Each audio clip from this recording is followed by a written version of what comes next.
அதிகார குரல் நேயர்களுக்கு இனிய வணக்கம். இன்றைய சிறப்பு நேர்காணலில் நம்முடன் இணைந்திருக்கிறார் திரு தமிழ்ச்செல்வன் அவர்கள். திமுகவின் தொழிலாளர் அணியின் மாநில துணைச் செயலாளராக இருக்கிறார். சார் வணக்கம். சார், இப்போது எஸ்ஐஆர் திமுக தரப்புல இருந்து பல்வேறு எதிர்ப்புகளை இதுக்கு தெரிவிச்சிட்ருக்கீங்க. எஸ்ஐஆரில் அப்படி என்ன பிரச்சனை இருக்குன்னு நீங்கள் பார்க்குறீங்க சார்? இல்லை, எஸ்ஐஆர் தீவிர வாக்காளர் பட்டியல் திருத்தம் சொல்லி தேர்தல் ஆணையம் நடைமுறைப்படுத்துகிறாங்க. இதில் திமுகக்கு என்னன்னு கேட்டிங்கன்னா, இதில் கால அவகாசம் என்பது ரொம்ப குறைவாக தேர்தல் ஆணையம் கொடுத்துருக்குறாங்க. இந்த குறைந்த காலகட்டத்தில் 7.5 கோடி வாக்காளர் பட்டியலை முழுமையாக திருத்துவது என்பது இயலாத காரியம். நாங்கள் என்ன நினைக்கிறோம், எஸ்ஐஆரை புறக்கணிக்கவில்லை. எஸ்ஐஆருக்கான காலகட்டங்கள் ரொம்ப குறைவாக இருக்குது. இப்போ 2024 பாராளுமன்ற தேர்தல் முடிஞ்சது. அதற்கு பின்னாடி தேர்தல் ஆணையம் பல முறை வாக்காளர் பட்டியலுடைய பூத் கம்பெனியில் வாக்காளர் சேர்ப்பு, நீக்கல், பிழை திருத்தம் இதெல்லாம் போட்டாங்க. ஒரு 3-4 முறை அந்த தேர்தல் ஆணையம் கேம்ப் போட்டாங்க. அப்போ அதில் ஏற்கனவே நாங்கள் படிவம் கொடுத்துருக்குறோம். யாரெல்லாம் இறந்துருக்குறாங்க, யாரெல்லாம் ஷிஃப்டிங் ஆகிக்கிறாங்க, இப்போ கொடுத்துருக்கோம். அதை அப்டேட் பண்ணியிருந்தாங்கன்னா இந்த பிரச்சனை நமக்கு இப்போ இல்லை. இப்போ இல்லை, இந்த எஸ்ஐஆர் கொண்டு வரணும்னு நினச்சாங்கன்னா 2024 பாராளுமன்ற எலெக்ஷன் முடிஞ்சதுக்கு அப்புறம் இவங்க கொண்டு வந்தாங்கன்னா 1 வருஷ காலம் நமக்கு இடைவெளி இருக்கும்.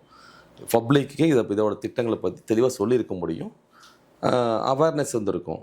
இப்போ அவசரமாக பண்ணும்போது என்னென்னா, திமுகவுடைய நோக்கம் என்ன, உண்மையான வாக்காளர்கள் பட்டியலிருந்து நீக்கிவிடக்கூடாது, தமிழோடைய ஓட்டுகள் பறிக்கப்பட்டு விடக்கூடாது என்பது திமுக தெளிவாக இருக்கிறாங்க. பொதுவாக எழக்கூடிய குற்றச்சாட்டு என்ன அப்படின்னா, திமுக அரசுக்கு தோல்வி பயம் வந்துருச்சு, அதை மறைக்கிறதுக்காக எஸ்ஐஆர் ஒரு பூதாகரமான விஷயமா பண்ணுறாங்க அப்படின்ற மாதிரி சொல்கிறாங்க. இல்லை, இப்போது அது ஏற்றுக்கொள்ள முடியாத விஷயம். பப்ளிக்கே சொல்கிறாங்க. என்ன சொல்கிறாங்கன்னா, எஸ்ஐஆர் பண்ணுறதெல்லாம் படிவம் ஃபில் பண்ணக்கூட முடியல. இந்த படிவம் எப்படி ஃபில் பண்ணணும் அப்படிங்கிற விஷயம் கூட வரக்கூடிய அதிகாரிகளுக்கே மிகப்பெரிய ஒரு குழப்பமாக இருக்குங்க. இப்போ 15 நாள் ஆச்சு இன்றைக்கி படிவம் இஷ்யூ பண்ணிங்க.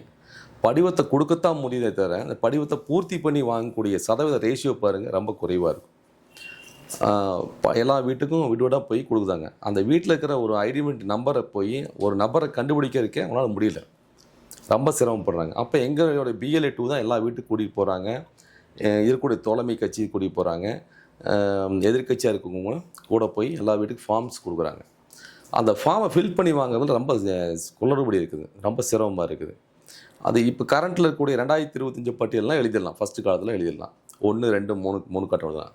அந்த 2வது காலத்தில் என்ன கேட்குறாங்க தேர்தல் ஆணையம், 2002 நீங்கள் ஓட்டராக இருந்தீங்கன்னா அதோட நம்பர் கொடுங்க, அதோட வரிசை எண் கொடுங்க. அப்படிங்கும்போது அதை தேடி சர்ச் பண்ணி கண்டுபிடிச்சி எழுதுறதுக்கு ரொம்ப ரொம்ப சிரமமாக இருக்குங்க. அப்போ இதைத்தான் தவிர்க்கணுங்கிறோம். அப்போ 2025 கூடிய அத்தனை வாக்காளர்களையும் விடுபடாமல் பாதுகாக்க வேண்டிய பணி தான் திமுக பண்ணுது. இதில் எஸ்ஐஆரை பற்றி நாங்கள் எதிர்க்கணும்னு அவசியம் இல்லை. காலகட்டம் ரொம்ப குறைவாக இருக்குது. இந்த காலகட்டத்துக்குள்ளே இத்தனை வேலை செஞ்சு முடிக்கணும் அப்படிங்கிறது ஏற்றுக்கொள்ள முடியாத ஒரு விஷயம்.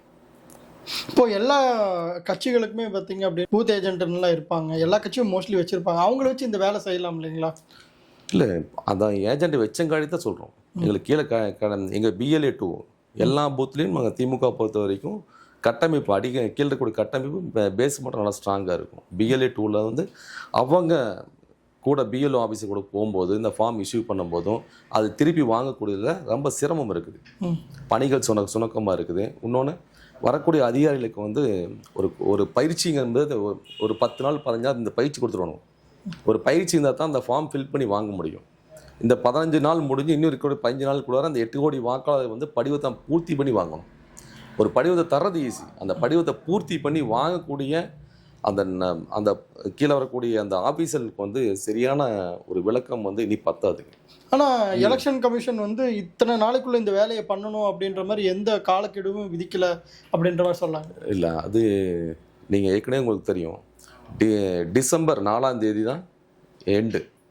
அந்த டிசம்பர் 4ஆம் தேதிக்குள்ளே நீங்கள் படிவம் முழுமையாக பூர்த்தி செய்து தரணும். அதர்வைஸ் தரல அப்படின்னா 7ஆம் தேதி வாக்காளர் பட்டியல் வெளியிடுறாங்க. அதில் 1 மாத காலம் திருத்தங்கள் மட்டும் தான் பண்ண முடியும், இந்த வாக்காளர் சேர்க்க முடியாது. அப்போ 30 நாளில் இந்த 8 கோடி வாக்காளரையும் நம்ம ரெஃபரன்ஸ் பண்ணி ரீஃபில் பண்ணி அந்த படிவத்தை பூர்த்தி பண்ணி தர வேண்டிய இக்கட்டான சூழ்நிலை நம்ப முடியாத காலகட்டம். அந்த டைமிங் பத்தாது. இதை தேர்தல் ஆணையம் முன்கூட்டியே ஆரம்பிச்சிருக்கணும். இது கடைசி காலகட்டத்தில் ஆரம்பிக்கிறது உள்நோக்கமாக இருக்கிற மாதிரி நாங்கள் நினைக்கிறோம். இப்போ சமீபத்தில் பீகாரில் நடந்த தேர்தலில் வந்து பாஜக வந்து பெருவாரியான இடங்களில் ஜெயிச்சிருக்காங்க. அதே மாதிரி வந்து தமிழ்நாட்டிலையும் ஜெயிப்பாங்க அப்படின்ற மாதிரி பேசிக்கிறாங்க. அதை பற்றி உங்களுடைய கருத்து? இல்லை, பீகார் தமிழ்நாடு ரெண்டுமே வந்து கலாச்சாரங்களில் வேற வேறங்க. அப்போ தமிழ்நாட்டோட பீகாரை நீங்கள் ஒப்பிட்டு பார்க்க முடியாது. தமிழ்நாடு என்பது வளர்ச்சியை நோக்கி வளர்ந்து கொண்டு வளர்ச்சியில் இருக்கக்கூடிய ஒரு மாநிலம். இங்கே தமிழ்நாட்டை பொறுத்த வரைக்கும் மிக அற்புதமான ஒரு கட்டமைப்பு இருக்குது. மக்கள் நல்ல பணியை திமுக பண்ணியிருக்கிறாங்க. எல்லா திட்டங்களும் தமிழ்நாட்டில் அமுல்படுத்தியிருக்குது. மிக வளர்ந்து வரக்கூடிய மாநிலங்கள். இங்கே வந்து சமூக நீதிக்கும் திராவிட மாடலுக்கும் மிக அற்புதமான மாநிலம். மாண்புமிகு தமிழ்நாடு முதலமைச்சர் தலைவர் அவங்க வந்து திட்டங்கள், இந்த நான்கரை ஆண்டோட திட்டங்கள் வந்து எந்த மாநிலத்தையும் செயல்படுத்த முடியாது. அப்பேற்பட்ட திட்டங்களை வந்து தமிழ்நாடு அரசு கொண்டு வந்திருக்கிறாங்க. அதே போல் இந்தியாவில் மிக விரைவாக வளரக்கூடிய மாநிலங்கள் வளர்ச்சியில் தமிழ்நாடு முதலிடம் இருக்குது. நீங்கள் கடந்த வாரம் நீங்கள் கூட பார்த்துருப்பீங்க. நம்மளுடைய ரேஷியோ பார்த்தீங்க அப்படின்னா 10% மேலே நம்மளோட வளர்ச்சி க்ரோத் ரேட் இருக்குது. நீங்கள் இருக்கக்கூடிய இந்தியாவில் எந்த மாநிலம் அந்த க்ரோத் ரேட்டோ வளர்ச்சியோ கிடையாது. அப்புறம் அதே போல் மக்கள் நல பணின்னு எடுத்துட்டிங்கன்னா இலவச பேருந்துகள் முதல் கொண்டு மகளிர் உரிமை தொகை, மாணவர்களுக்கான கல்வி கட்டணம், மகளிருக்கான திட்டங்கள், இப்படி ஒவ்வொரு செக்மெண்ட்டாக பிரித்து இந்த தமிழ்நாடு முதலமைச்சர் அவங்க செயல்படுத்திருக்காங்க. அப்போது இந்த திட்டங்களால் தான் இந்த அரசு மீண்டும் வெற்றி பெறப்போகுது. இந்த திட்டங்களால் வெற்றி பெறக்கூடாதுன்னு நினைக்கக்கூடியவங்க தான் வந்து இருக்காங்க. தவிர தமிழ்நாட்டை பொறுத்த வரைக்கும் திமுகவை அசைக்கூடிய சக்தி இனி யாரும் இல்லைங்க. இல்லை, திமுக மேலே நிறைய குற்றச்சாட்டுகள்லாம் இருக்குது அப்படின்ற மாதிரி எதிர்க்கட்சியெல்லாம் சொல்கிறாங்க இல்லைங்களா? அதனால வந்து மக்களுக்கு வந்து திமுக மேலே ஒரு அதிருப்தி இருக்கும். அதை மடைமாற்றக்கூடிய இந்த எஸ்ஐஆர் வந்து பெருசு பண்ணுறாங்க அப்படின்ற மாதிரி சொல்கிறாங்க. இல்லை, எதிர்க்கட்சியில் வந்து பொதுவான ஒரு குற்றச்சாட்டு சொல்கிறாங்க. எந்த குற்றச்சாட்டும் வந்து ஆணித்தரமாக அவங்களால சொல்ல முடியல. எந்த திட்டங்கள் மேலே அவங்க வந்து மக்கள் அதிருப்தியாக இருக்குன்னு சொல்லணும். எங்களை பொறுத்த வரைக்கும் திராவிட மாடல் ஆட்சியில் மிக அற்புதமான திட்டங்களை மாண்புமிகு தமிழ்நாடு முதலமைச்சர் கொடுத்துட்ருக்குறாங்க. இப்போ உங்களுக்கே தெரியும், உதாரணத்துக்கு இன்றைக்கி ஐஏஎஸ் ஆஃபீஸரோட ரிசல்ட் வெளியே வந்திருக்கு. போன வாரம் வந்திருக்கு. யூபிஎஸ்சி எக்ஸாமில் வந்திருக்காங்க. அதில் 76 மாணவர்கள் தமிழ்நாடு அரசினுடைய பயிற்சி மையத்தில் படித்து வெற்றி பெறுறாங்க. இப்போ இதெல்லாம் சின்ன ஒரு உதாரணம் தான். ஒவ்வொரு விஷயத்திலையும் நம்முடைய தலைவர் அவங்க மிக கூர்ந்த நுட்பமான செயல்பாட்டினால வந்து தமிழ்நாடு இன்றைக்கி அற்புதமான வளர்ச்சியில் இருக்குது. இதை பொறுத்து கொள்ள முடியாத எதிர்க்கட்சி தரப்பினால் எந்த குற்றச்சாட்டு சொல்ல முடியாதங்காட்டிக்கு இந்த எஸ்ஆர் சொல்கிறாங்க. எஸ்ஆரை பொறுத்த வரைக்கும் நாங்கள் சொல்கிறதுன்னா ஓட்டர்ஸு மிஸ் ஆகிடக்கூடாது. அது எந்த கட்சி, அந்த ஆளுங்க எல்லா தரப்பு தலைமை கட்சியாகட்டும் எதிர்கட்சியாகட்டும் எல்லோரும் நினைக்கிறது வந்து ஓட்டு மிஸ் ஆகக்கூடாது. அதே தான் திமுக நினைக்குது. தமிழ்நாட்டில் கூடிய தமிழர்களுடைய ஓட்டு வந்து பறிக்கப்பட்டு விடக்கூடாது என்பதில் திமுக வந்து மிக அக்கறையோடு இருக்குது. இது எங்களோட உரிமை. அதுக்காக தலைவர் வந்து இந்த எஸ்ஐஆர் பற்றி தெளிவாக சொல்லிட்டே இருக்கிறாங்க. ஒவ்வொரு முறையும் தீவிரமாக கண்காணிங்க, யாருடைய ஓட்டுகளும் மிஸ் ஆகிடக்கூடாது, எல்லாத்தையும் பொதுவான மக்கள் எல்லாத்தையுமே சொல்கிறார். திமுக மட்டும் சொல்லலை, தமிழ்நாடு ஓட்டக்கூடிய எல்லா வாக்காளர்களும் சொல்லி பாதுகாப்பாக வச்சுக்கோங்க, அதுக்கு தொடர்ந்து கண்காணிங்க அப்படின்ட்டு இருக்காங்க. அதனால் அது மக்கள் வந்து முழுமையாக திமுக கூடுதல் பலமாக இருக்கிறாங்க, சப்போர்ட்டாக இருக்காங்க. சமீபத்தில் விஜய் பேசக்கூடிய எல்லா மேடைகள்லையும் சொல்கிறாரு, இந்த 2026 எலெக்ஷனில் போட்டி வந்து திமுகவுக்கும் தாவேக்காவுக்கும் தான் அப்படின்றார். விஜய் வந்து திமுகவுக்கான போட்டியாளராக நீங்கள் பார்க்குறீங்களா? இல்லை, நீங்கள் அது வெளியே அவர் சொல்லலாமே தவிர, தாவேக்காவை பொறுத்த வரைக்கும் விஜய் ஒரு நடிகர். அவருக்காக வந்து புதுசாக கட்சி ஆரம்பிச்சிருக்காங்க. ஏற்கனவே நீங்கள் தமிழ்நாட்டில் ஏற்கனவே நடிகராக இருந்து கட்சி ஆரம்பித்தவங்களுடைய நிலையில் என்னன்னு தெரியும். எங்களுடைய கேள்வி என்னென்னா, அவர் வரதில் வாழ்த்துறோம், வரவேற்கிறோம். அதனால் திமுக வந்து மக்கள் நல பணியில் முதல்நிலை பெற்றிருக்குது. மக்கள் மத்தியில் அதிக செல்வாக்கோடு இருக்காங்க. திட்டங்கள் தான் எங்களுக்கு பொதுமக்களுக்கான திட்டங்களையும் கொடுத்துருக்குறோம். அதனால் யாரையும் நாங்கள் வந்து எங்களோட காம்படிஷனாக பார்க்குற அளவுக்கு யாருமே இனி வளரலை.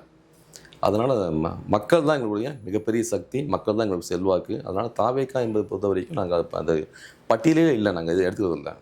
மாண்புமிகு தமிழ்நாடு முதலமைச்சரும் சரி, இளம் தலைவரும் மட்டும் மிக அற்புதமான பணிகளை தமிழ்நாட்டு மக்கள் கொடுத்துட்டு இருக்கிறாங்க. அகில இந்திய லெவலில் இன்றைக்கி தமிழ்நாடு மிக நல்ல பேர் வாங்கிட்டு இருக்காங்க. இல்லை, இது இப்படி எடுத்துக்கலாங்களா? விஜய் வந்து திமுகவினுடைய இன்னொரு குரலாக ஒழிச்சிட்டு இருக்காரு அப்படின்ற மாதிரி ஒரு குற்றச்சாட்டு. ஒருவேளை வந்து திமுகவினுடைய பி டீமாக இருப்பாரோ விஜய் அப்படின்ற மாதிரி சொல்கிறாங்க. ஏன்னா எஸ்ஐஆர் வேண்டான்னு திமுக சொன்னால் அவர் விஜயும் சொல்கிறாரு. அப்புறம் பெரியார் தான் எங்களோட கொள்கை தலைவர் அப்படின்னு சொல்லிட்டு இங்கே திமுக சொன்னால் அவரும் அதே விஷயங்களை சொல்கிறார். ஒரு சில விஷயங்கள்ல வந்து திமுகவும் தாவேக்காவும் ஒத்து போகிறனால ஒருவேளை திமுகவோட பி டீமாக தாவேக்கா இருக்குமா அப்படின்ற மாதிரி ஒரு கேள்வி இருக்குது. இல்லை இதில் பி டீம் ஏ டீமு அதை பற்றி பிரச்சனை இல்லை. எங்களுக்கு முழுமையாக வந்து பொதுமக்களுடைய நலத்திட்டத்தை நோக்கி தான் தலைவர் 4 காலம் வந்து ஆட்சி செஞ்சுருக்கிறாங்க. அந்த திட்டங்கள் தான் வந்து எங்களுக்கு ஏபி எல்லாமே தருவாங்க. இப்போ பெரியார் வந்து பொதுவானவர்.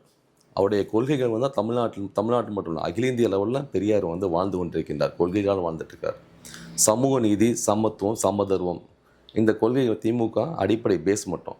அப்போது திமுக பார்த்து தான் மற்ற கட்சியில் வந்து வளருதே தவிர திமுக யாரையும் பி டீமோ ஏ டீமோ வைக்க வேண்டிய அவசியம் கிடையாது. இப்போது நம்ம ஆணித்தரமாக சொல்கிறோம் அப்படின்னா இந்த கொஸ்டினுக்கும் முழுக்க திமுகவுடைய 4 ஆண்டு காலத்தில் செஞ்ச நலத்திட்டங்கள் தான் எங்களுடைய ஏபி தவிர மீது யாருமே எங்களுக்கு பி டீம் கிடையாது, ஏ டீம் கிடையாது. தலைவருடைய ஆட்சியில் இளந்தலைவர் 2 பேரும் பண்ணக்கூடிய நலத்திட்டங்கள் வந்து மிகப்பெரிய லெவலில் ரீச் ஆகிருக்கு. இதை பார்த்து தான் மற்ற மாநிலம் ஃபாலோ பண்ணுறாங்க. நம்ம அறிவித்த இந்த திட்டங்கள் தான் வந்து இப்போ கூட நடந்த முடிய எலெக்ஷனில் கூட எங்களுடைய தேர்தல் வாக்குறுதி தான் ஃபாலோ பண்ணிக்காங்க தவிர இவங்க இண்டிவிஜுவலாக வந்து கொண்டு வர முடியல. இதான் திராவிட மாடல். அனைவருக்கான ஆட்சியை தந்துட்டு இருக்க தலைவர் எப்படி பொறுப்பேற்கும்போது சொன்னாரோ, ஓட்டு போட்டவங்களை விட ஓட்டு போடாதவங்க வருந்தக்கூடிய அளவுக்கு ஆட்சி செய்வேன்னு சொன்னாங்க. அதே மாதிரி தான் இந்த ஆட்சியினுடைய 4 ஆண்டு ஆட்சியை நீங்கள் பார்த்தீங்கன்னு தெரியும். எல்லா தரப்பு மக்களும் ஈக்குவலாக நடந்துருக்காங்க. இப்போ பொதுவாக நீங்கள் பார்த்தா கோயம்புத்தூரில் 10 தொகுதி திமுக இழந்தாலும் கூட திராவிட மாடல் ஆட்சியில் தான் மிகப்பெரிய அளவுள்ள முதலீடுகள் கோவைக்கு கிடைச்சிருக்கு. நீங்கள் உதாரணத்துக்கு சமயத்தில் போன மாதம் தலைவர் வந்து ஜிடி மேம்பாலம் ஓப்பன் பண்ணாங்க. இந்த திட்டங்கள் வந்து அதிமுக துவக்கினால் கூட அதுக்குண்டான நிதியை கொடுத்தது திராவிட முன்னேற்ற கழகம். 1800 கோடி ஒதுக்கி அந்த பாலத்தை முழுமையாக முடித்து கொடுத்து அதை நாட்டு மக்களுக்கு அர்ப்பணிச்சுக்கிறாங்க. இதில் பல்வேறு வழக்குகளாக இருந்தால் கூட அந்த வழக்குகள்லாம் நீத்து போச்சு செய்து அந்த வழக்கு வெற்றி விட்டு அந்த பாலத்தை கட்டி கொடுத்துருக்காங்க. இப்போ செம்மொழி பூங்கா மாநாடு அடுத்த மாதம் தலைவர் வந்து 26ஆம் தேதி ஓப்பன் பண்ணுறாங்க. இப்படி பல்வேறு திட்டங்களையும் மக்கள் நல பணிகளையும் தீட்டு செஞ்சுருக்காங்க. இதுதான் எங்களுடைய முதன்மை பணி, மக்கள் பணி. மக்களோடு கூட்டணி வச்சுக்கிறோம். கண்டிப்பாக வருகின்ற 2026 திமுகவுக்கு சாதகமாக தான் இருக்கும். 2026 கோயம்புத்தூரில் இருக்கிற இந்த தொகுதிகளில் ஏதோ ஒரு தொகுதியாவது திமுக கைப்பற்றும்னு நினைக்கிறீங்களா? ஏன்னா அதிமுகவோட கோட்டை, பாஜகவினோட கோட்டை அப்படின்லாம் கோயம்புத்தூரை சொல்லிட்டு இருக்காங்க. இப்போ நீங்கள் அது இதுவரைக்கும் நடந்ததெல்லாம் வேறு மாதிரிங்க. இனி வரக்கூடிய காலகட்டங்கள் வேறு மாதிரி இருக்கும். நான் ஏற்கனவே சொன்ன மாதிரி மக்கள் நல திட்டங்கள் எல்லா வீட்டுக்கும் கொண்டு போய் சேர்த்திக்கிறாங்க திமுக. அதேபுறம் மாண்புமிகு முன்னாள் அமைச்சர் செந்தில் பாலாஜியினுடைய வேலை என்பது உங்களுக்கு தெரியும். மிக அற்புதமான வேலைகளை கோவையில் செஞ்சிட்ருக்கிறாங்க. மாவட்ட கழகத்தினுடைய செயலாளரும் பணி மிக சிறப்பாக செய்து கொண்டிருக்கின்றார். அப்போ 10 தொகுதிகளையும் நாங்கள் வேறுபடுத்தி பார்க்கறதில்ல. எல்லா திட்டங்களையும் சரிசமமாக அனைத்து மாவட்டங்களும் தலைவர் கொடுத்துருக்குறாங்க. அந்த திட்டங்களில் அதிகப்படியான நிதியை பெற்ற மாவட்டம் கோவை மாவட்டம். இங்கே 10 தொகுதி இழந்தாலும் அதிக நிதியை கோவை மாவட்டத்துக்கு கொடுத்துருக்குறாங்க. அதை பெற்றுக் கொடுத்தவர் மாண்புமிகு செந்தில் பாலாஜின்னு. அதனால் கண்டிப்பாக 2026 அனைத்து தொகுதிகளிலும் திராவிட முன்னேற்ற கழகம் கூட்டணி கட்சி வெற்றி வரும். உங்களுடைய நேரத்திற்கும் கருத்துக்கும் நன்றி சார். நன்றி.